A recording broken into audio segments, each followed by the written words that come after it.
tema de hoje é, entrar com os pés nos peitos, aprisionamento dos diagnósticos. E eu vou contar uma breve história dessa moça que está aqui do meu lado, que depois ela vai se apresentar. Eu a conheço, assim, a gente conviveu, Goiânia é uma cidade que guarda um aspecto muito interiorano, então meio que a gente estudou no mesmo colégio, eu a vi ali, então a gente se conhece há muitos anos. Mas a gente nunca foi amiga. E quando eu fiquei adulta, que meus filhos começaram na idade escolar, eu escutava falar de um tal de chamar as mães para fazer diagnóstico do filho. E esse trem me deixava possessa.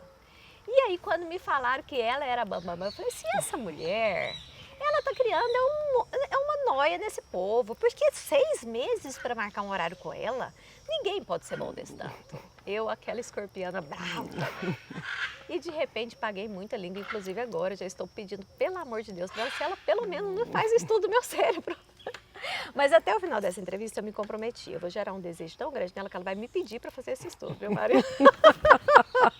Mas por outro lado eu fico assim, mas gente, se der uma coisa que eu não gosto, e é sobre isso que eu gostaria de falar com ela, assim, até que ponto os diagnósticos nos aprisionam, ou será que eles não poderiam ser uma forma de autoconhecimento, que é o que eu acredito e que é onde eu quero chegar com ela, e vamos ver se a gente chega, e eu tenho certeza que a gente vai chegar, e aí um monte de gente vai querer saber dela, e eu vou te falar, ela é difícil pra caramba. Então, por isso que eu chamei ela pra cá, porque agora eu quero ficar #muito amiga. E aí eu me rendi a essa amorosidade, a essa inteligência, a isso tudo que eu acho que você é. Você é foda, já vou começar por aí.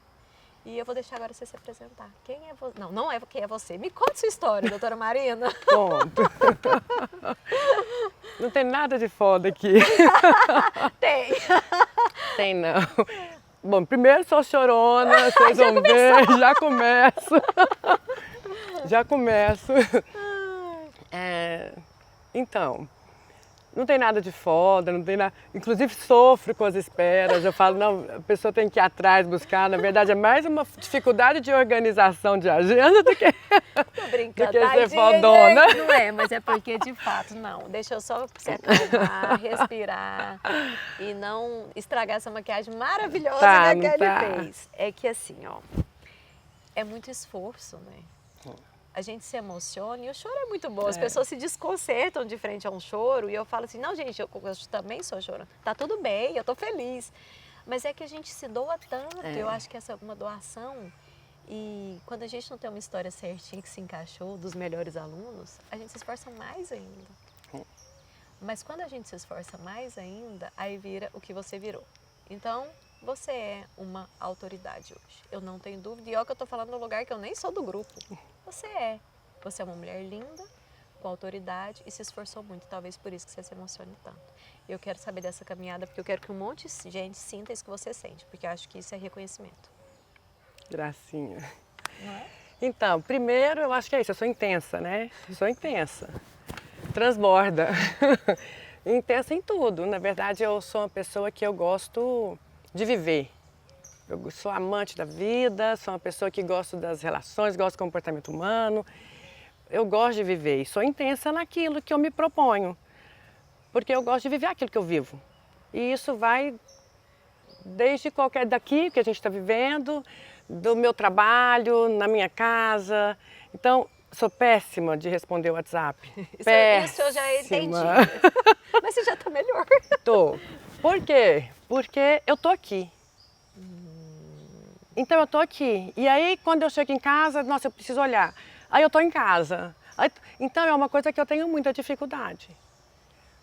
Porque eu vou viver aquilo que eu tô vivendo ali. Eu gosto disso. Né? Sou intensa. Então, eu sou essa pessoa. Eu falo que quando você me chamou para vir aqui, eu falei, gente, eu não sei o que eu tenho muito para passar. Olha meu olho. Porque eu gosto muito de aprender, eu gosto de compartilhar um pouco do que eu aprendi. Mas eu não tenho uma vida que você fala assim, nossa, que superação. Não tenho uma superação, as coisas acontecem, né? E vão acontecendo, e a gente vai vivendo, e a gente vai se esforçando para ser sempre o melhor. Eu falo que eu acho que é uma vida comum. Mas talvez a forma de pensar já me traz essa ideia de que talvez não seja tão comum assim, e eu que deixo ela comum no olhar, porque eu não acho que é nada esforçoso. É natural. Eu acho que é o que a gente tem que fazer. Né? Então eu falo que, por que é difícil marcar? Porque a gente faz de coração, é uma entrega genuína, você está ali para servir ao outro que está precisando de você.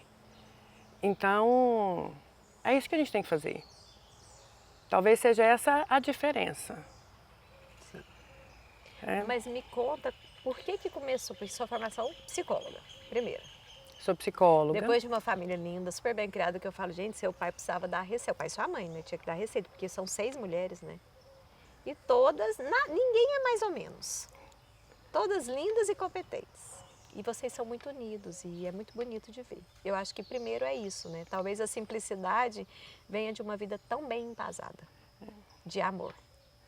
E aí você escolheu a psicologia. E para que você foi para esse lugar de... Eu não gosto da palavra diagnóstico. Porque... Me fala. Então, na verdade, eu sempre tive muita dúvida do que eu ia fazer. Embora eu tivesse muita certeza de que eu fosse trabalhar com pessoas que tivessem dificuldades.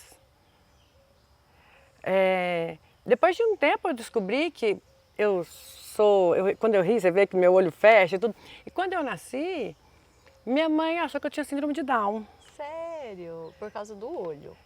E assim, e aí, né, na época não tinha exames, não que eu seja velha. A gente é super jovem. Super. É porque a tecnologia avançou muito rápido na nossa fase. Sim, é uma coisa impressionante. E aí, eu fiquei sabendo dessa história bem depois, mas ela só foi perceber que não tinha nada, que eu não tinha síndrome de Down, tudo depois que eu fui desenvolvendo, que não tinha atraso, que não tinha... Né, o tio Roque, que era o médico, né, meu pediatra, foi percebendo que não tinha nem nada assim, certo. tá tudo certo. E aí que não, que era a minha característica mesmo, o olhinho mais fechado, enfim. Eu só fui saber disso lá na frente, quando eu falei que eu tinha vontade de trabalhar com pessoas que tinham algumas dificuldades. E minha mãe me contou dessa história. Mas eu não sabia ainda que era psicologia. Tanto que quando eu fui para o vestibular, quando eu fui prestar, na época também era vestibular, nem tinha, enfim. Eu fui querendo direito, falar para todo mundo que era direito. Quando eu fui fazer, eu pensei em economia. Nossa. E na hora eu fiz a inscrição para ciências da computação. Não, assim, super focada. Tá vendo? Assim, tudo a ver. E aí comecei ciências da computação, fiz 1 ano de ciências da computação. Sério?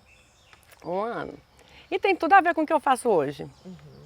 Porque eu sou muito objetiva, lógica, todo o processo de raciocínio lógico que acontecia ali. Só que eu queria trabalhar com pessoas. Não que em tecnologia lá eu não conseguisse, pelo contrário, hoje em dia a gente vê o tanto de programas que a gente poderia inclusive fazer para facilitar no processo. Mas em ciência da computação, eu tive certeza que eu queria psicologia e neuropsicologia. Que legal. E aí eu prestei o vestibular. De novo, largou. Larguei, depois de 1 ano eu larguei, prestei o vestibular. Entrei já sabendo que eu queria neuropsicologia. E na época em Goiânia eram o quê? 3 neuropsicólogas. Que legal. A gente não tinha muito recurso, não existia pós-graduação. Mas enfim, a gente gosta do que é mais desafiador. Tipo isso, coisa fácil. Se for fácil, Não eu nem quero. Não quero. Nem brilhou. Nem me convide. Não. E aí já fui para a faculdade, para psicologia com esse olhar. Então, hoje, né, eu tenho 23 anos de formada. 23 anos de formada, mais os 5,5 de faculdade. Então, são 28 anos já direcionando para isso, que é o que eu faço hoje. É muita estrada. Já foram mais de 1.900 avaliações. Mentira. Uhum. A minha vai ser a 2.000. Que eu gosto de número assim. Bom, e aí eu queria te perguntar uma coisa assim. Só que hoje, que bom que tem um monte, né? Porque todo mundo precisa. Agora, eu não vou ficar brava. Eu quero um olhar sem julgamento. Não, eu me comprometi a fazer um olhar a ter um olhar jornalístico, imparcial. Uhum. E realmente, de fato, Se eu estiver falando qualquer besteira, você me corrija. Não, porque você conhece números, né? Eu tenho anedotas científicas. Eu tenho o que o povo conversa na rua. Eu tenho relatos que eu escuto dentro do meu consultório. E é muito comum as mães, quando eu comecei a perceber esse mundo da maternidade, mandaram eu fazer um diagnóstico do meu filho. A escola te chama, esse menino precisa de um diagnóstico. E uma medicação que, de fato, eu acho que elas são necessárias, só que eu tenho uma sensação de supermedicação. Se eu também estiver falando errado, pode ir. Eu até brinco assim, o que um psiquiatra faz sem um receituário? Não sei nem se eu vou postar isso, mas o que o senhor faria, que é a nossa pergunta final, assim. O que faríamos sem um receituário se não tivéssemos? Se fosse na época de Freud e Jung que eles continham as pessoas. O que a gente faz? Porque eu acho que a gente aí tem que dar um jeito de ter outras ferramentas. Mas voltamos. Então, a gente precisa de pessoas muito boas. E que, de fato, coloquem essas mães no colo. Porque é muito difícil isso. Eu cheguei a escutar coisas que a mãe é chamada na escola e fala assim... Então, você vai assinar esse compromisso. Gente, eu não posso falar isso, lógico, eu acho até que é uma coisa meio comum. Você vai assinar esse compromisso aqui, porque você não se comprometer que seu filho vai melhorar, e melhorar é ser totalmente diferente do que a gente era lá no Marista. Porque eu vou te falar uma coisa, na época do Marista, eu me lembrei de uma coisa esses dias que eu ia escrever num texto. Que a hora que a gente ia para queimada, eu pegava a bola de queimada, eu falava assim, vou te regaçar. Se o menino falar, eu vou te regaçar hoje na escola... Dá processo. Preso. Dá processo. Esse menino tem que ficar preso sem comunicação com as pessoas. Então, mas ok, acho que muita coisa tem que melhorar, tá tudo certo, mas eu acho que a gente foi pro extremo. Eu tô rezando pra gente chegar no equilíbrio, porque eu acho que tá certo. A gente tava num lado, o Pedro foi pro outro, vamos voltar não pro precisa meio. arregaçar, né? Não precisa arregaçar, mas também não dá pra ser fofinha. Nós estamos no jogo, e a vida é um jogo. Mas vamos lá. Então, essa mãe é chamada, esse menino precisa ser contido. Alguém precisa resolver. E tá muito comum. Eu me lembrei da doutora Candi, que eu entrevistei ela aqui, uma fofa, maravilhosa, linda, que ela falou uma coisa muito bonita. Ela falou assim, depois de tantos anos de carreira, eu acho que ela foi uma das primeiras, eu não falo mais diagnóstico, eu falo assim, deixa eu conhecer melhor seu filho. Eu achei isso de uma profundidade. Podemos parar a entrevista, pronto, acabou, ganhei o mundo. É isso. Então eu falar para essa mãe, vamos conhecer seu filho? Porque eu passo de um lugar, de um diagnóstico que é visto como absoluto, para um lugar que eu abro caminhos e vejo assim, eu até citei para você uma coisa que eu escutei que eu achei linda, eu sou alcoólatra, não, me falta sobriedade, eu sou TDAH, me falta foco e atenção, como é que eu vou buscar isso? Eu saio do absoluto e vou para um caminho que se abre, aí você me dá a mão, entendeu? Só que aí eu também estou vendo um mundo que as mães estão super ocupadas e falam assim, ai, graças a Deus, tirei minha culpa, que eu não estou dando conta de ser tudo. Nossa, então pelo menos esse menino tem um diagnóstico. Não, a culpa não é minha. Porque mulher, eu falo que na maternidade a gente recebe a culpa, né? Tudo nasceu sobre mulher você. já é. Então a gente precisa de mais pessoas que fazem esse reconhecimento dessa criança como com amorosidade. Coloca essa mãe no colo, vamos juntas? Não é só te taxar, pronto, tá aqui. Ó. Aí lá na escola, vocês tratam ele assim, assim, assim. Esse menino tem que fazer prova diferente. Calma. Ele não é diferente. Pra te falar a verdade, parece que ele é o normal, é o que não é diferente. Tá tudo misturado. Então, Marina, por isso que eu vejo a beleza em você e por isso que eu repeti várias vezes. Você não pode não atender mais, mas você não dá conta de tudo. Então, eu gostaria que isso aqui fosse um alerta para as mães, porque não é só você que resolve, é um caminho de mãos dadas, não existe mais aquele, o médico está aqui e o paciente está aqui, a gente está junto de mãos dadas, construindo. Vamos construir, ver quais são as partes do seu filho que são falhas e que a gente pode melhorar, e tem umas que ele não vai melhorar. Acabei de falar assim, matemática, não confie na minha matemática. E eu não vou ficar estudando isso, porque eu tenho dificuldade. A gente tem que saber quais as nossas potencialidades, nossas fragilidades e saber para onde que a gente vai, qual que é o rumo que eu vou. E aí eu te pergunto, aí eu acho que esse exame deveria ser feito numa pessoa mais madura, que ela consegue entender isso. E a maturidade está complicada, né? Porque parece que com mais de 30 anos a gente ainda está adolescente, mas ao mesmo tempo, se eu faço mais cedo, ele vai se conhecer melhor. E aí, resolve esse pepino. Então, não é que eu não gosto de diagnósticos, porque de alguma forma eu acho que ele é preciso. Porque com uma palavra ele acaba explicando um pouco do que acontece. Mas eu gosto de falar de funcionamento, muito mais do que do diagnóstico. Então a gente precisa entender como que funciona essa pessoa. Às vezes eu chegar com um diagnóstico, por exemplo, ele tem um transtorno do espectro autista. Isso não me explica por que essa criança não fala. Porque ela pode não falar por vários funcionamentos que não estão legais, não estão funcionando bem. Então, ela pode não falar porque ela tem um problema de linguagem, de fato, de expressão da linguagem. Ela pode não falar, a linguagem está ok, mas ela não tem intenção na comunicação social. Então, são coisas totalmente diferentes. Ela pode não falar porque ela tem uma apraxia de fala, uma dificuldade de coordenação motora. Não é nem linguagem e nem falta de intenção, é motor. Todas essas 3 situações tem dentro do transtorno do espectro autista. Então, o diagnóstico, ele ajuda na comunicação, mas é o que você trouxe, ele não ajuda na intervenção. O que ajuda a intervenção ou a mudança de comportamento? Eu entender o meu funcionamento. Então, se eu sei que o meu filho não fala por conta da linguagem, o tipo de intervenção que vai ser feito é totalmente diferente dele não falar por falta de intenção. Ele tem a linguagem preservada, eu tenho que trabalhar com ele a intenção, é a motivação na relação social. Não é a linguagem de base. Então, para entender isso, você foi para o Japão, você não fala japonês. Sua interação vai ser diminuída. Sim. Por conta da linguagem, não por conta da falta de vontade. Agora tem aquele que sabe japonês, que consegue, mas ele não tem interesse. Não tô afim. Não estou afim. Falta de interesse. Tá vendo como é diferente? Sim, então tá Porque bom. se você estivesse lá, você ia ter que aprender japonês. É linguagem. Não, eu sei japonês, eu não estou interessado, não me sinto à vontade com as pessoas, eu não quero. Então calma aí, deixa a gente entender, porque você vai ter que ter uma relação de alguma forma. Então vamos entender como que é o limite, como que é, que tipo de pessoa e como que a gente vai manejar para que as coisas aconteçam, porque você vive numa sociedade que você de certa forma vai precisar disso na sua profissão, enfim, na sua vida. Então entender de funcionamento é importante. Agora, você fala essa onda de diagnóstico, eu já tive muita dificuldade com isso. Tive uma escola que quando eu enviei o relatório, a escola me ligou e falou assim, não, eu quero o diagnóstico. Mas o diagnóstico, tipo assim, não está fechado. Aliás, o que é mais comum é não se fechar diagnósticos, é muito mais comum do que fechar. A gente sempre fica levantando hipóteses. Mas eu preciso do diagnóstico, a escola falou, porque com o diagnóstico ela tem os recursos que ela precisa.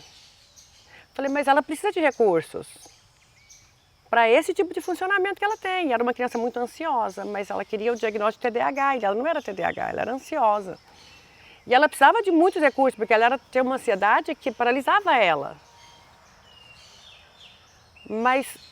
E aí a gente se esbarra em outra situação que acontece com muita frequência, que é a falta da lei que ajuda quem precisa de dificuldades, mas que não tem diagnóstico. Boa. Então eu já vi muitas situações, eu acompanhei muitos médicos, né, na minha necessidade de aprendizado, eu ia para dentro das consultas e ficava lá assistindo, acompanhando. Assistindo. E aí, várias situações, era no Hospital das Clínicas, então pessoas que têm dificuldades financeiras, ou seja, precisam de muito mais dos recursos, porque precisa do... Tem menos possibilidades. Menos possibilidade, então precisa do passe de ônibus, precisa de várias situações, enfim, de bolsa, de vários recursos. E aí a doutora Maria das Graças do Brasil falava, não estamos fechando o diagnóstico aqui, mas eu vou ter que colocar um diagnóstico para você conseguir o que você precisa, porque você precisa. Ele tem realmente uma dificuldade de comportamento, e aí ela acabava colocando... E falando para a mãe, não é o diagnóstico. Tipo, eu explico, mas a gente precisa porque a cultura pede. Porque é uma questão social. Precisa dar burocracias. E aí ela colocava lá e isso chegava na mão de outras pessoas que não conheciam, que não estavam presentes na consulta e falava assim, então esse é o diagnóstico. Porque a conversa não chegava lá. Não, e a mãe também não entendia e também ficava, não, mas eu não concordo, o diagnóstico foi errado, não é isso, enfim. Mas existem, então, todas essas situações. Tem as questões burocráticas, que precisam de ter um nome. tem as questões sociais da mãe também, que é mais fácil ter um diagnóstico do que mudar todo um processo. E as pessoas hoje, elas estão mais frágeis, né? É o que você falou, hoje a gente não pode, existe uma fragilidade muito grande, as pessoas estão sem a casca dura, que a gente da nossa época tinha uma casca dura, então as pessoas estão muito frágeis. E às vezes ter o diagnóstico é conveniente. Me protege, né? É. E muitas vezes não, é falta de eu sentar com você, é falta de eu te ensinar a estudar, é falta de isso está acontecendo com muita frequência. Isso não é patológico. Existe uma faixa que a gente considera mediana, porque assim, a cognição ela é dimensional, não é categorial. Então, tipo assim, Explique-se. por exemplo, eu não sou atenta ou desatenta. A gente tem níveis de atenção, certo? Então todo mundo é desatento em alguma medida, todo mundo é atento em alguma medida. E existe uma faixa que é esperado que as pessoas prestem atenção naturalmente. Isso é feito pesquisas e entende-se o que é esperado para aquela faixa etária, porque existem diferenças por conta do amadurecimento cerebral. E entende-se então o que é esperado. Existem aquelas pessoas que estão um pouco abaixo do que é esperado, mas que não é patológico. Porque o patológico é quando eu estou muito abaixo. Então, para eu pensar num transtorno, eu tenho que estar com um desempenho Muito aquém. muito abaixo.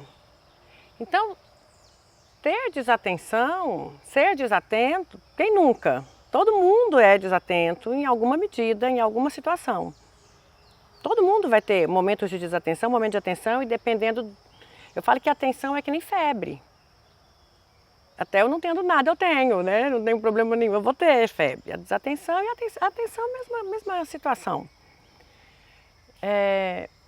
Agora, ser desatento para ter um transtorno do déficit de atenção e hiperatividade são coisas que são distantes. Tá certo que quem tem o transtorno tem a desatenção, mas nem todo mundo que tem a desatenção tem um transtorno. Então é importante entender isso. Deixa eu só te interromper, que eu acho que tem a ver. Uma vez eu escutei um estudo, não sei se eu estou, me corrija, se não for verdadeiro, que a gente já está nascendo pela dificuldade de acompanhar tudo que está acontecendo com um déficit de atenção e uma hiperatividade. Porque o cérebro pré-histórico não consegue acompanhar tudo isso que está acontecendo, que é uma revolução que teve da internet, né? E ainda vem uma pandemia no meio. Então, acho que a gente viveu as maiores transformações da história. Isso faz sentido? Eu esperar que todos, então, tipo assim, não é que você é uma pessoa diferente, na verdade a gente está diferente. E eu vou te perguntar outra coisa que eu acho que você vai juntar. A atenção não está muito junta com o interesse? Sim. E as pessoas estão desinteressadas pela vida, parece que a vida está fardo, muita coisa. Isso não está um clima disso? Agora, junta tudo aí, numa mistura. Existe um excesso de informação. Antigamente era muito difícil, a gente tinha as enciclopédias Barças, não sei o que a gente ia atrás, enfim, Delta Júnior. Hoje, o que você quer está na ponta da sua mão, rápido e muito bem explicado, você assiste, né, na velocidade 2 e você já passa para a próxima. Então, assim, existe uma quantidade de informações muito grande e essa excitabilidade, isso provoca uma excitabilidade, né? Níveis altos de dopamina mesmo, de excesso desse processo. Isso faz com que a gente vá ficando sem conseguir manter uma informação só, porque eu tenho, sabe, quando você tem um monte de informação chegando ao mesmo tempo. Atrativos. São muito atrativos e você quer essa excitabilidade, porque o cérebro gosta da dopamina. Não, uma delícia, né? Não é só o cérebro, eu também. O meu é apaixonado, o meu é apaixonado. E a gente vai buscando, a criança quer, a criança quer, a criança quer. E ela vai buscando. Sendo que o que desenvolve mais o nosso processo de criatividade é a gente pegar o que a gente viu, a gente parar, a gente elaborar e a gente construir a partir daquilo que a gente viu. Hoje não está tendo tempo, as crianças estão assistindo vídeo de outras crianças brincando, elas não criam as brincadeiras mais. Elas não arregaçam ninguém. Não. E aí existe um efeito que é chamado de efeito Flynn, que fala que a cada 10 anos, não que seja exatamente 10 anos, mas um processo de aumento da capacidade intelectual das gerações de 10 em 10, né? Você vai vendo, é porque 10 você vai tendo ali uma estatística mais forte em termos de aumento, ou seja, nossos filhos são mais inteligentes que a gente netos, a gente mais do que os nossos pais. Mas não está acontecendo nessa geração. Não? Não.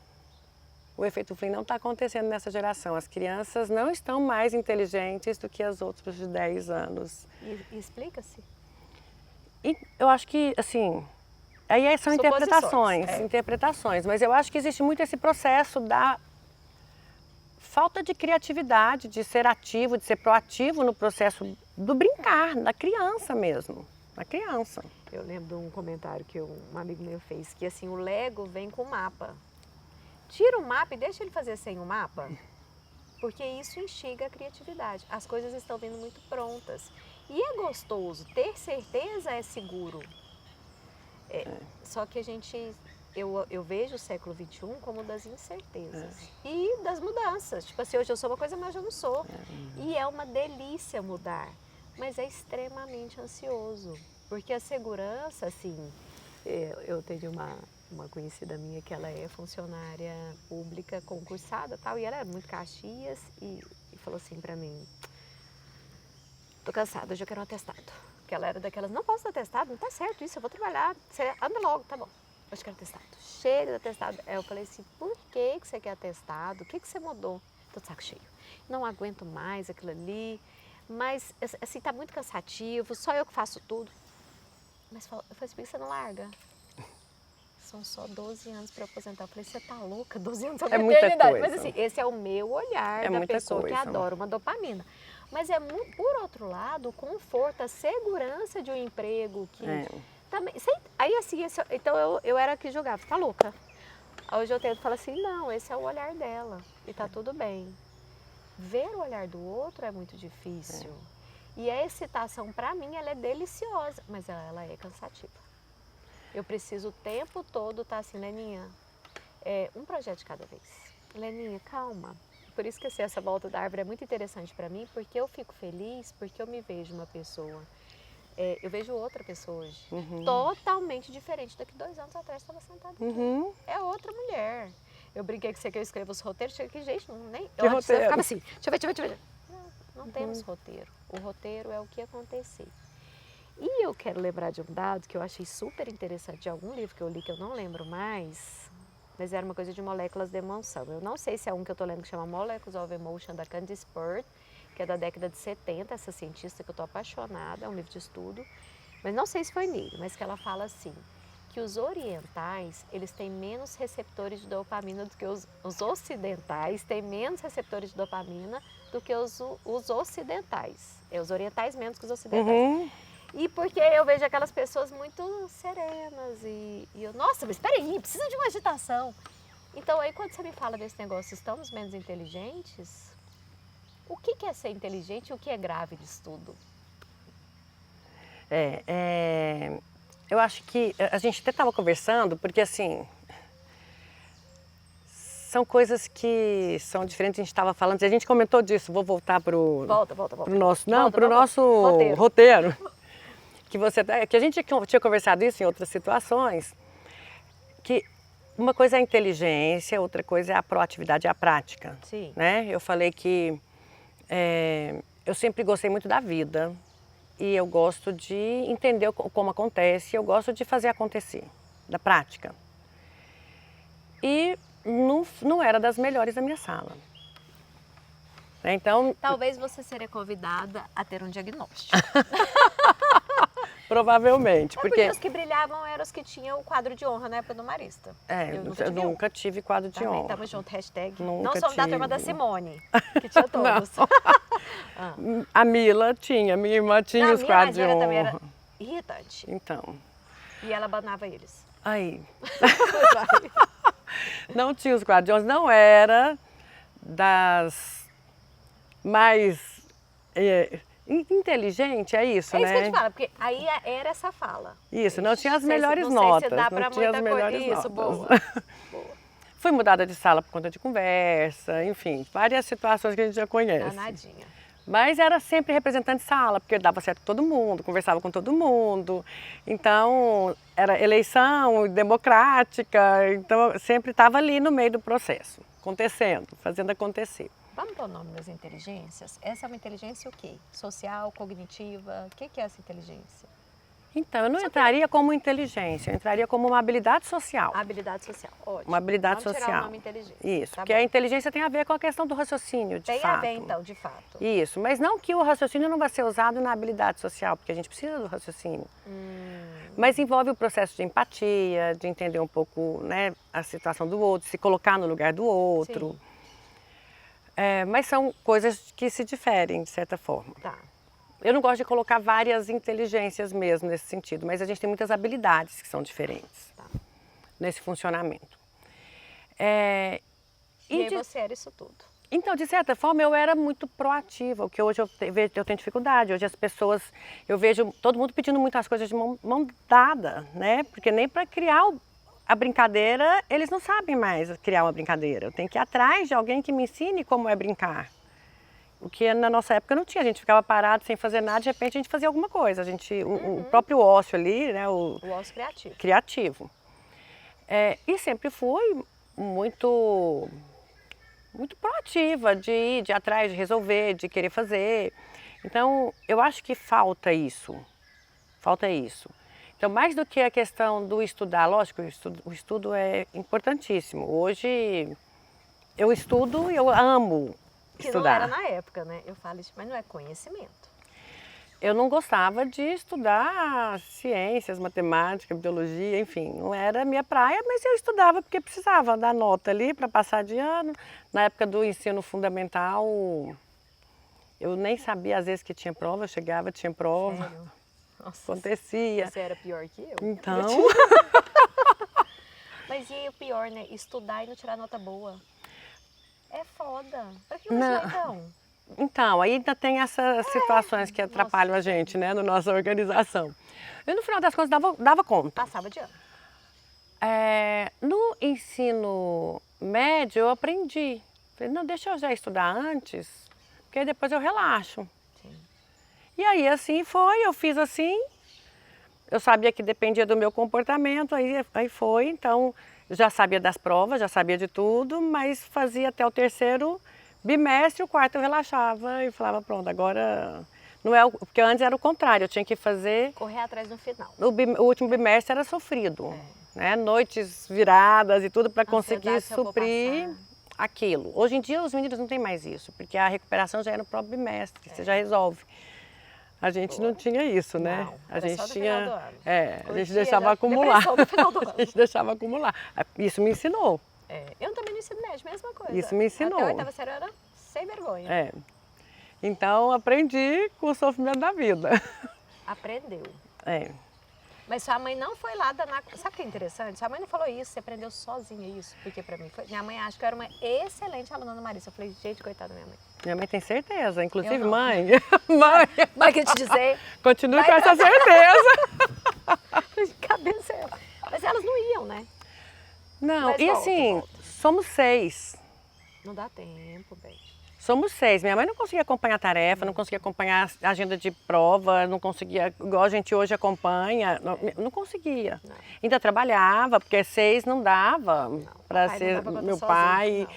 Então os dois trabalhavam, enfim. Eu acho que é a sorte de ter muitas irmãs. Porque eu acho que é isso mesmo. O que minha mãe fazia? Dava o exemplo, os valores, o exemplo.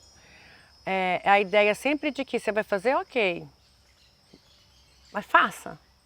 Faça o melhor. Você não tem que fazer, faça o melhor. Faça o que você tem que ser feito. Né? Faça o que você tem que fazer e faça bem feito. E acho que isso foi um valor que foi criando muito com a gente. E com a ideia também de muitas mulheres. E existe aquela situação do medo da filha ficar num casamento ou ficar numa situação sofrendo pelo fato de não conseguir cuidar de você e dos filhos. Então minha mãe sempre falou assim, garanta a possibilidade de você escolher os seus caminhos. Nossa, Né? simples assim. Então, seja autossuficiente, tenha o seu dinheiro, que você pode tomar a sua decisão. Se você onde quero estar. Se você está onde você está, é porque você quer e isso é genuíno também. Né? Você não está lá porque você não pode estar em outro lugar. Então eu acho que também foi uma forma deles protegerem a gente no sentido de muitas mulheres. Sim. O que eu posso fazer? No mínimo fortalecê-las, né? Garantir que elas vão ser capazes de cuidar delas mesmas caso elas precisem.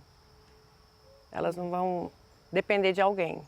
Nossa, quer parar também? A gente já Então, já começamos aqui. Eu não ia chorar não, aí eu mostro cheio de água e varreu. Mas é porque... E já saímos do assunto isso total. É libertador, mas não é isso. Isso é libertador. É. Porque a prisão... chega uma hora que a gente não sustenta ela. Uhum. As distrações não fazem mais sentido. E a idade taca isso na cara da gente. Até um certo ponto, algumas coisas nos encantam. De repente, você vai falar assim, isso não me encanta mais. E eu não dar conta de sair, porque eu tô presa, porque eu não dei conta de mim. Isso é desesperador. Então, dar conta de si é fundamental. Pra gente... Nossa, eu li um texto todos os dias. Eu leio as postagens, tô fazendo isso pra você dar uma respirada. Bonitinha demais. Todos os dias eu vejo o Instagram do Newton Bonder. Uhum. Todos os dias. Depois você dá uma pesquisada. Eu vou atrás já. Você não tem ideia. E ele falou uma coisa que eu achei tão bonita, que ele falou assim, ser solteiro é eterno, ser casado é temporário. Porque você sempre vai ter que ser solteiro. Uhum. E que é estar inteiro em si. E a gente não se completa no outro. A gente está inteiro e a gente se junta para se exponencializar. Uhum. Então, assim, é muito melhor ser inteira. É fundamental. Ninguém tem que me fazer feliz. Eu não posso dar essa carga para o outro e nem ser essa carga de alguém. Morrer por causa de alguém, Deus me livre de alguém morrer por causa de mim. Mesma coisa, eu falo, gente, Deus me livre de alguém. Não me ama desse tanto não, porque como mães, essas é foda, né? Porque a gente de fato morre por causa desses danados. Mas eu não quero que eles morram por mim. Eu acho que talvez a única concessão dada seja as mães. Tipo, eu morro por você. Se você merecer. Se você não merecer, eu também eu vou sofrer, mas eu dou um jeito de não morrer também não. Eu quero que eles vivam por mim, né? Obrigada. Eu quero que eles vivam. Leva o legado, né? Eu falo assim, que a gente... Você está falando desse negócio da inteligência, eu vejo uma fala que eu acho linda, que fala assim, se eu enxerguei mais longe foi porque eu estive sobre o ombro de gigantes. Então, assim, nem lembro de quem que é, não sei se é o Einstein, alguém assim. Mas meu pai me pôs no ombro dele, com sacrifício, e eu estou pondo meus filhos no meu, lá em cima. Honrar essa ancestralidade e você tem o dever de enxergar mais longe. Mas aí eu tenho umas dificuldades biológicas, não sei como que se fala isso. Então como é que nós vamos te ajudar? Porque não é você ser melhor que o outro, é ser melhor que você. E não ficar estagnado, estacionado, pronto, você tem um diagnóstico, meu filho não faça mais nada. Não, o que eu posso fazer? Que é outro uso errado do diagnóstico, né? Porque o diagnóstico ele não serve para te definir e falar pronto, é isso, para justificar, não serve para isso. Ele serve para você ter um autoconhecimento, para você entender o seu funcionamento e a partir dali você saber, com as potencialidades que eu tenho, com as fragilidades que eu tenho, como que eu vou fazer para fazer o que eu quero, para conseguir chegar onde eu quero, apesar das dificuldades que eu tenho. Apesar de... Então, tem alguns que têm algumas dificuldades que são cognitivas, tem outros que as dificuldades são ambientais, tem outros que as dificuldades são emocionais. Não existe eu falo que não existe quem não seja furado nessa vida. Nós temos furos. E são vários, não são só uns, existem vários. É a gente saber lidar com cada furo que a gente tem. Marina, desses 1900 e 2000, a minha, qual é a maior... Existe uma que é a maioria, um diagnóstico que é a maioria, o nome da maioria. O que é mais comum? O que você vê hoje que é o mais comum que aparece? Eu quero só para eu te fazer um exemplo depois de uma historinha. Não, hoje é porque vai dependendo muito da triagem. Então, teve uma época que eu trabalhava com um psiquiatra geriatra e para mim é o mais comum da minha realidade. Então vamos falar de ansiedade, que é uma coisa que... Vamos falar de ansiedade. Pronto, o Brasil parece que é o 6º do mundo em ansiedade, viu? Não tô por fora não, coisa nova da Nature, se não me engano. E é um problema, porque ela pode paralisar a gente, se não paralisar vai adoecer. Porque ou te paralisa ou te adoece, porque a gente não aguenta viver nesse... Eu estou fazendo um curso que eu te falei de terapia neurovibracional e fala muito sobre isso. A base é assim, ó. Se você quer ser feliz, dar conta de si, controle a secreção das suas glândulas. Uhum. E aí vem um monte de coisa por trás e a gente vem da ansiedade, dos pensamentos e tudo mais. Mas uma vez eu escutei uma história que eu achei super interessante do livro O Intestino, daqui a pouco eu vou lembrar. Uma cientista de intestino, assim, proctologista, e ela é cientista, mas conversa de uma forma que a gente entende, que acho que é o que está mais comum, ele não fica mais longe, né? Ele transita. E ela contou uma historinha de uma... Gente, tá foda, tem que ir lá mesmo. Tem que me dar um remédio. Assídia. É um serzinho do fundo do mar que ele tem cérebro quando ele surge. E aí ele vai se movimentando. A Cídia, lembra o nome dela? Até que chega uma hora que ela vê qual é o lugar com o cérebro. Qual o lugar que é melhor para ela. Aí ela vai ver comida, ambiente, se instala. Aí ela se instala e fica fixa. Ela era móvel, ficou fixa. Sabe o que ela faz? Você conhece essa história? Não. Ela come o próprio cérebro. Ela usa o cérebro para sobreviver. Ela não precisa mais de cérebro. Aí o que ela faz? Uma associação. O cérebro foi feito para movimento. Se você não movimenta, pode perder seu cérebro. Toma essa. Gostou, né? Tá vendo? Essa você não esperava. Aí eu te pergunto assim, qual é seu movimento? Não dá para ficar parado mais. Não. E aí eu volto lá no cérebro. E é o sentido da vida, né? Movimento. Aí a gente veio de uma época também que a neuroplasticidade era tipo assim, até o adolescente tá tudo bem, depois, meu amigo, acabou. Como é que é agora? Conte-nos. O que a gente pode fazer para movimentar-nos do ponto de vista cerebral e da neuroplasticidade? Então, existem pesquisas interessantes. Tem uma pesquisa vou falar por conta das patologias do idoso. Certo. Que eu acho que a ideia do adoecimento com a idade, que vem as doenças de Alzheimer, enfim. Que é o nosso maior medo. E que são super comuns. Isso. Então, tem várias pesquisas muito interessantes. Vou contar duas. Vou contar várias. Primeiro vai ser das freiras. É uma pesquisa que acontece? Eles percebiam que as freiras tinham menos demência do que a população de uma forma geral. E aí, então tem vários estudos famosos sobre as freiras, e aí teve um que eles acompanhavam as freiras, faziam uma avaliação, acompanhavam, e pós-mortem, quando elas morriam, elas doavam esse cérebro para ser analisado, estudado. O que eles perceberam? Que o cérebro delas estava adoecido assim como a população. Elas tinham a doença de Alzheimer na mesma prevalência, mas elas não chegavam a ter sintomas clínicos como a população tinha. Então o cérebro estava adoecido, mas ele era como se ela tivesse uma reserva, uma proteção. Por quê? Por quê? O que envolve, Já né? que a gente não vai conseguir virar freira, o que a gente faz? O que envolve? Aí vem agora outra pesquisa, uma pesquisa que eles fizeram com camundongos transgênicos. Eles já implementavam lá no camundongo o gene que eles iam ter Alzheimer.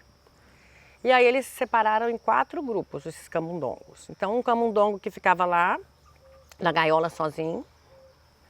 Outro camundongo que vivia num ambiente com outros camundongos, num ambiente social.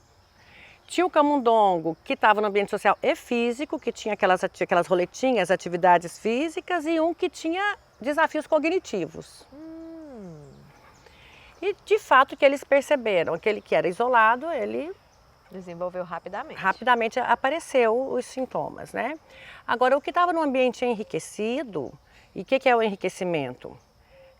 Físico, atividade física, atividade social e atividade cognitiva. Eram que se preservavam, que criavam essas reservas. Então, eles iriam ter a doença, mas eles se preservavam mais. É como se fosse uma árvore mais arborizada. Eu tenho mais galhos, então se eu começar a perder... Não vai fazer tanta falta. Não, do que aquela árvore que tem poucos galhos. Então eu preciso me manter como? Não é só no raciocínio, na inteligência, não é só ficar, deixa eu estimular o meu cérebro. social, físico, é um conjunto. Alimentar. Alimentar. Passe-nos a receita. Não é à toa que o intestino tem uma similaridade muito grande com o cérebro. É fisicamente, se você olha o intestino, é muito similar ao cérebro, né? É muito similar em termos de estrutura. Mas sim, a questão alimentar ela é importantíssima. Até porque a gente vai tendo muitas consequências ruins pelos maus hábitos alimentares. Então, a questão do colesterol alto e acidentes vasculares, enfim, várias situações que vai prejudicando, né, esse cérebro. O cérebro. E a gente tem as microveias, microartérias no cérebro. Então, excesso de gordura, sedentarismo faz com que haja pequenos entupimentos, que às vezes não é perceptível, mas são veias pequenas e vão sendo entupidas. E a somatória, eu perder uma folha, ok, mas eu perder uma folha. Eu perder um galho enorme, eu tenho um impacto. Agora, uma folha não tem impacto, caiu uma folha, só caiu outra. Só que vão caindo tantas que eu fico sem, entende? Muito. Então tem todo esse processo. A alimentação é muito importante. Nossa senhora, eu estou pensando tanto de coisa que a gente pode falar. Mas eu não vou ficar ansiosa, porque a proposta não é essa. Mas eu quero te falar de uma coisa que a gente conversou lá no nosso roteiro, que é aquela história da queima controlada. Eu vou contar para as pessoas, porque eu acho aquela história linda. Você conhecia aquela história? Não conhecia. Esse livro, esse escritor, ele chama Adam Grant, e ele é um psicólogo social. E ele escreve muito bem, é muito legal, porque ele junta histórias dele, estudos científicos, e ele tem uma forma muito... e histórias. E tem uma forma muito gostosa. E ele começa já com esse livro, o Pense de Novo, esse livro dele. E ele conta a história da queima controlada, que inclusive aqui na fazenda teve uma queimada agora, nós estamos em 2025, e teve o ano passado. E os bombeiros fizeram aquilo, meu marido até comentou, já ouviu falar disso? Eu nunca tinha ouvido falar. Quando eu li o livro, eu falei, nossa, quem inventou? Aqui. Então estava tendo uma queimada no morro, e nos Estados Unidos, que hoje inclusive eles nem combateriam mais, e lá, naquela época que foi 1945, eles foram combater. E aí desceram de helicóptero, os bombeiros, e foram lá, e esse Wagner Dodge era o líder, ele comandava a turma. E eles tinham que combater, só que ele viu que não tinha mais jeito de combater. Na hora do desespero era hora de fugir. Então, gente, vamos fugir, tinha que subir uma ribanceira de uns 400 metros. E ele, vamos subir. E uma coisa que eu não coloquei lá e que é super interessante, é que ele mandou que as pessoas jogassem os pesos fora. A mochila do bombeiro, que é de salvar vidas, que é a identidade dele. E que a maioria não conseguiu jogar, porque é abrir mão da minha identidade. É muito louco. Então, ali você está sobrevivendo, você não pensa, é automático. Eles não conseguiram jogar fora e subiram com aquele peso carregando. Os que não subiram, os que conseguiram se afastar da sua identidade, pensar rápido, que é o pense de novo, sobreviveram. Os que não se apegaram à identidade, não. Ok. E eles foram subindo e de repente ele viu que não tinha jeito nem subindo. Aí ele olhou para eles, pegou um monte de fósforo e jogou ao redor, para queimar o que tinha ao redor. E eles falaram, tá louco. E ele pediu que eles fizessem, eles não acompanharam. Ele pôs o fogo ao redor dele, deitou no chão, tampou com uma água com um cantil, um pano, e respirou. Tudo queimou ao redor e ele sobreviveu. E morreram, acho que sobreviveram uns 2, se não me engano. Tem no livro essa história é famosa. E o que acontece então? O que eles falam? Que o que salvou ele não foi o que ele tinha aprendido, foi novo. Todo mundo achou que ele foi louco, o que ele pensou? Eu vou acabar com o combustível que é a grama. Só que foi muito rápido. Diz que o relógio que ele viu, 5h45, 5h56, o relógio estava derretido e o pessoal morto. Foi muito rápido. Então ele teve que pensar no desespero, o que é difícil, a gente não pensa. Então a gente é um pensamento rápido e é o reinventar. E é o que a gente precisa fazer. E o que eu acho uma delícia. Só que a gente fica no modo automático. Então qual que é a minha preocupação e que eu acho que a gente precisa acolher essas pessoas que recebem esses diagnósticos que estão tão comuns. Calma, não é um estado, não está estático, é passível de mudar. Mas se a gente fica com medo, ansioso, a gente não fica criativo, a gente só quer sobreviver. Então a gente precisa respirar, meditar, conversar embaixo de uma árvore, conhecer pessoas assim, escutar essa entrevista. Sai o medo, como é que eu posso fazer diferente? Aí ela fala que ele fala que foi o que salvou, não foi a capacidade, não diria de inteligência, ele usa o termo inteligência, mas foi a de desaprender e reformular, reinventar. Né?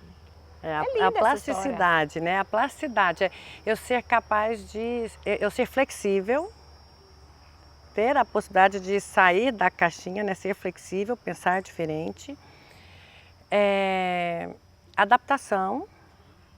Eu vivi de um jeito, agora as coisas mudaram, eu tenho que mudar. Não dá para eu ficar mantendo o mesmo. Né? Eu preciso mudar o processo. E aí o raciocínio que ele usa, a gente tem dois tipos de... A gente fala de... Por mais que eu fale, não gosto de falar de inteligência, mas pegando ali, são inteligências que a gente fala que são diferentes, que são chamadas de cristalizada e fluida. A inteligência cristalizada é aquela que a gente aprende, aquilo que a gente vai aprendendo nos livros, na escola, quando você traz uma citação, um livro que você leu, isso é uma inteligência cristalizada. Quanto mais eu leio, quanto mais eu busco, mais inteligente eu fico em termos dos conhecimentos que eu vou adquirindo. Então eu aprendo isso. E a fluida, ela é uma que ela não é aprendida, ela é inata. Então a gente tem aquelas pessoas que chegam bem na vida porque estudaram muito e conseguiram ali. Tem aqueles que nem tiveram estudos e está lá em cima. Que já tem isso. Porque a fluida é bem legal e aí ele tem esse tipo de raciocínio. Né? Então ele é um tipo de raciocínio que é uma tomada de decisão, uma resolução de um problema que ninguém me ensinou antes. E talvez por isso ele fosse o líder. Sim. Que essas pessoas têm a capacidade de liderança. Sim. Então, né, ele olhou e falou assim, caramba, o fogo está vindo por quê? Porque tem o que ele precisa para consumir. Deixa eu acabar com o que ele precisa. Porque não tendo grama para ele queimar, se a grama já estiver queimada, ele vai chegar aqui e não vai ter, ele vai morrer. Né? Então eu vou matar ele pela boca, né? Sim, isso. Eu vou acabar com o que ele está buscando. Aquela citação, a porta do inferno, de saída do inferno é no meio dela. O peixe morre pela boca, o fogo também. Então é bem nessa... E assim, e é isso que é interessante, porque hoje os bombeiros fazem isso. Mas porque eles aprenderam, para eles isso é cristalizado. Boa. Mas para aquela situação não era, era fluida. Fluida. É um raciocínio fluido. Né?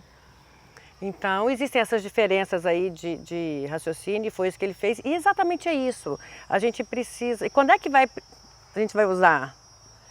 É na situação de necessidade. Desespero. De desespero. Marina, se a gente fosse falar assim para as mães que estão passando por essa situação, gente, eu vejo assim, não tem um monte de sofredora? Sim. Não é fácil.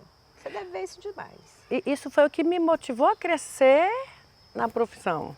Como ajudar, né? Só um parêntese, só um parêntese. Já ajusta isso aí e fala assim, o que você pode fazer?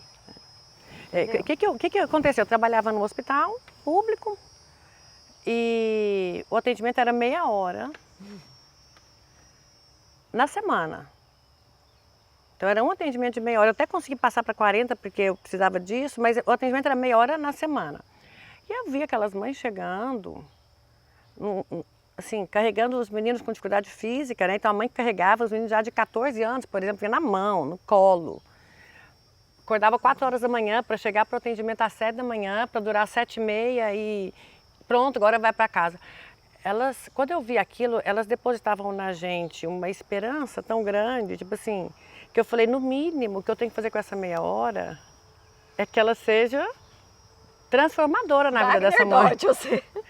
Eu tenho que ajudar a transformar a vida dessa pessoa de alguma forma, que seja eu ensinando ela, mas não faz sentido ela ter meia hora de atendimento e meu atendimento ser medíocre. Não faz sentido isso. Então eu fui atrás do conhecimento exatamente por isso. Eu falo, eu preciso saber ajudá-la muito bem, porque ela está precisando. Então eu acho que essa foi a ideia do que foi o meu combustível mesmo, de olhar e falar assim, as pessoas estão precisando e eu preciso, de alguma forma, fazer a diferença na vida delas. Né? Não basta eu estar aqui entregar uma coisa que não vai servir para nada, tem que fazer a diferença. Isso tem que provocar uma diferença naquilo que não está legal. Mas voltando.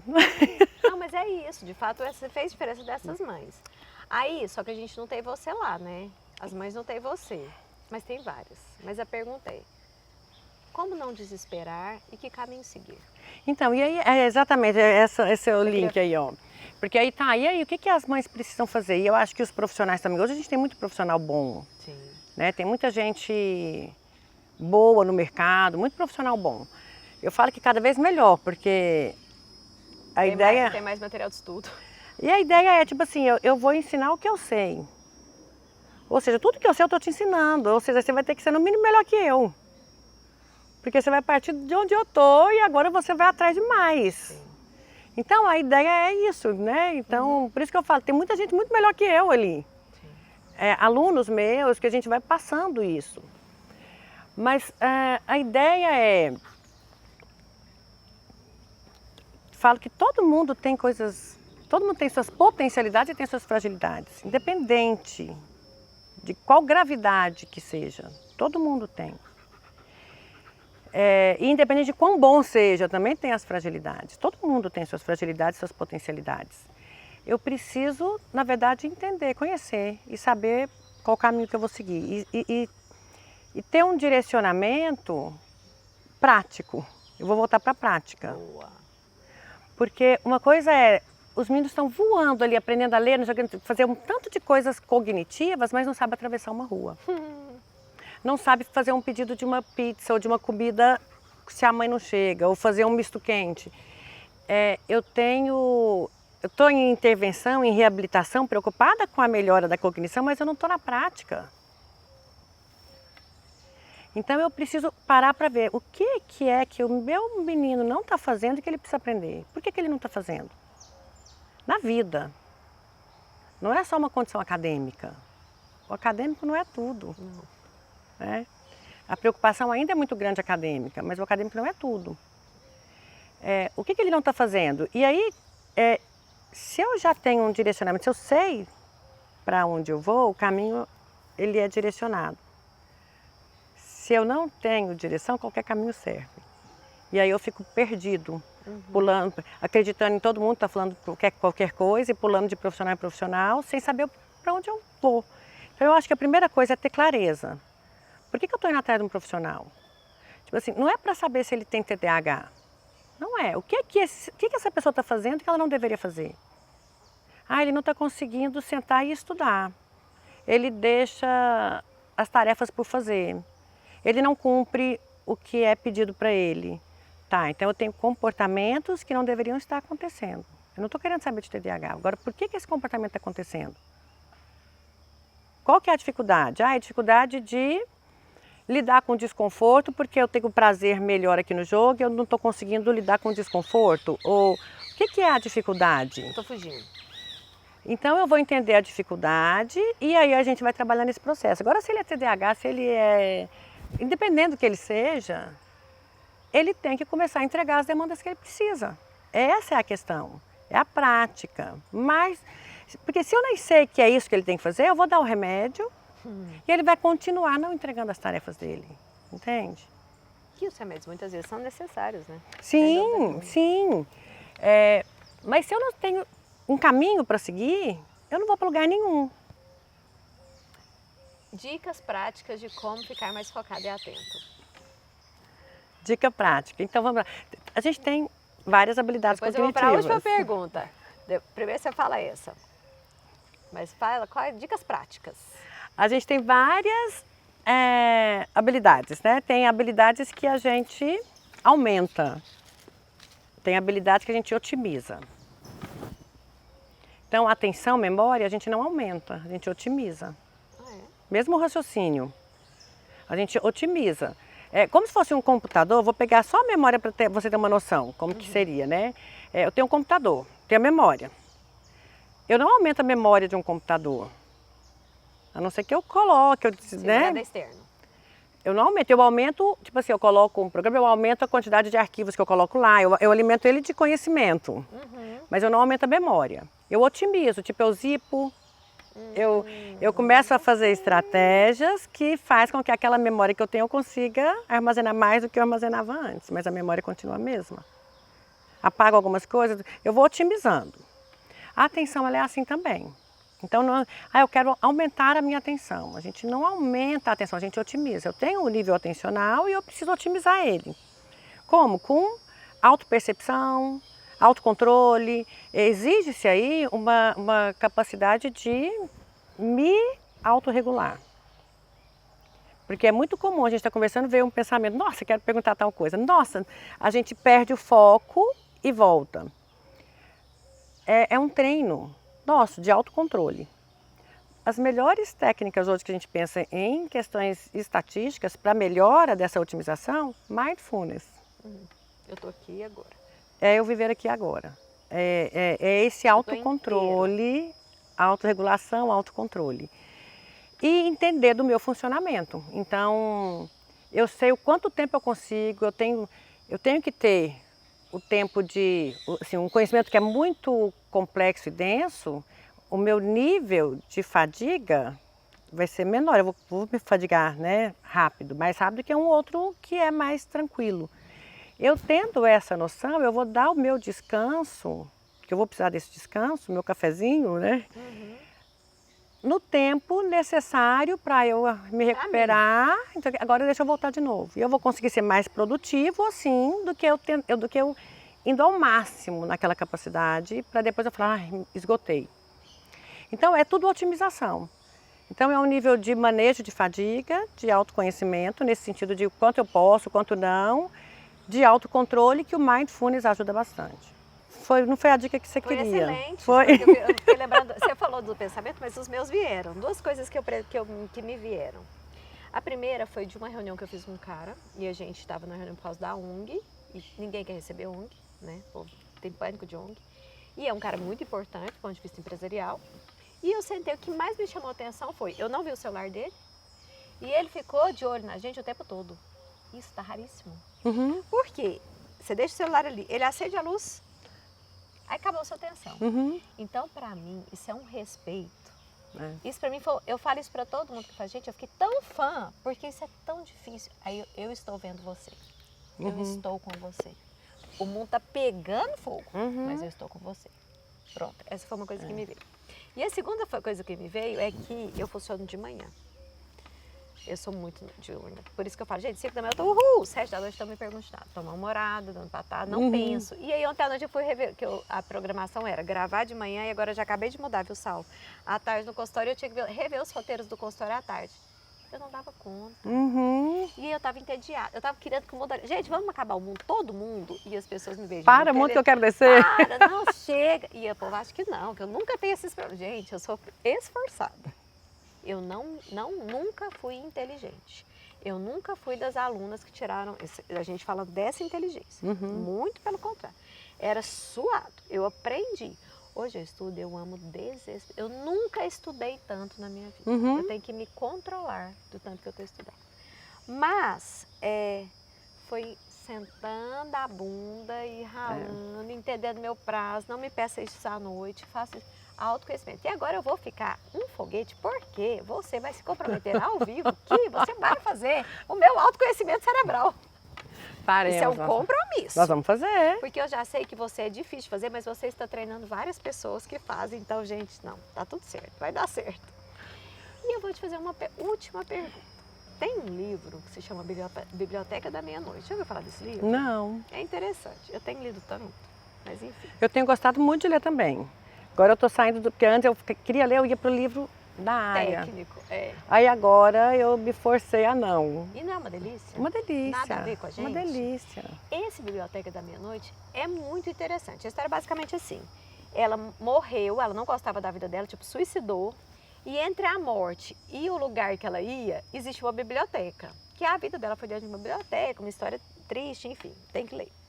E a bibliotecária era a mesma que cuidava dessa menina que ela via nesse mundo. E aí todos os livros eram tipo multiverso. Cada livro era uma vida diferente. O que eu gostei muito é que, assim, primeiro tinha um livro de arrependimentos. Ela olhou um livro e falou assim, o que é aquele livro gigante? Aí, aquele é o livro de arrependimentos. Era desse tamanho. Aí, por exemplo, ela tinha um arrependimento, uma dor, que ela achou que ela era culpada pela morte do gato dela. Só que quando ela foi ver outras vidas, o gato tinha problema cardíaco. Então, na verdade, o que ela estava se culpando, ajudou ele a viver mais. Aí a hora que ela viu isso, o arrependimento sumia e o livro diminuía. É lindo isso. Que legal. Né? É lindo o livro. Só que aí, cada livro que ela abria, ela falou assim, o que você quer ser? Tipo, ela foi uma nadadora frustrada, porque ela não foi como o pai dela queria. Então pega esse livro da nadadora, de quando você foi uma nadadora. A hora que ela abre e lê, aí ela foi vivendo todas as vidas, as possibilidades. Aí o que eu achei lindo é que todas as vidas tinham antidepressivo na bolsa. Então a que foi famosa, a que foi nadadora, então não é lá, é aqui. É lindo o livro, é spoiler. Mas eu queria te perguntar assim, se fosse para você escolher um livro da vida, uma vida que você ainda teria vontade de pegar, o que você viveria? Qual seria esse livro? Nossa, que difícil. Fácil!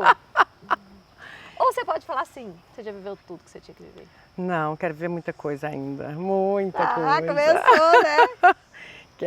Quero ser avó, né? Tamo junto. Quero. Fica a dica. Não é? Quero curtir.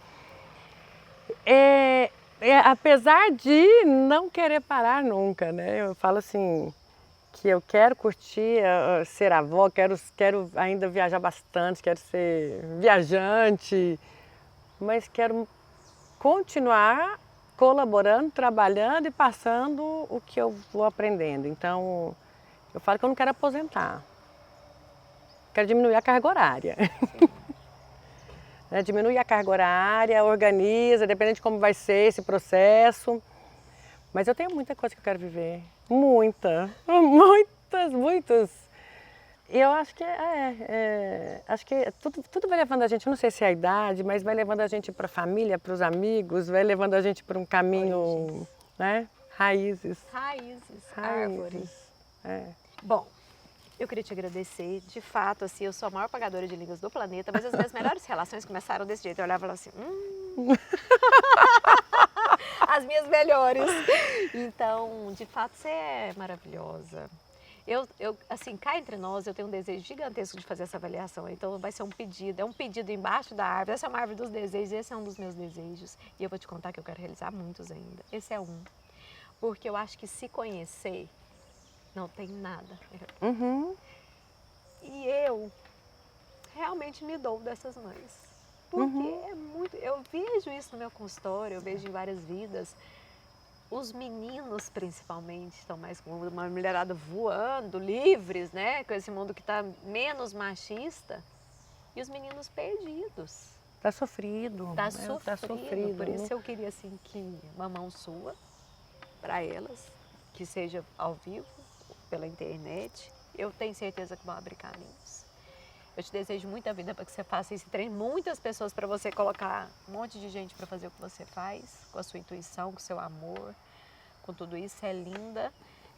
Somos super amigos aqui depois da árvore. E é um agradecimento. Ai, gente, que coisa mais linda. Nossa Senhora! É lindo, né? Ai, que bom, Marina. Obrigada. Foi top. Esse capricho seu não tem, né? Não tem igual. Isso é lindo. Eu que agradeço. Agradeço a sua persistência, a sua flexibilidade de falar assim, não, eu vou nela assim mesmo. Você viu tanto que eu tentei e consegui. Eu sou gostosa, velho. Graças a Deus, né? Obrigada. Eu que agradeço esse presente. Presente de vida. Obrigada. Foi top. Foi.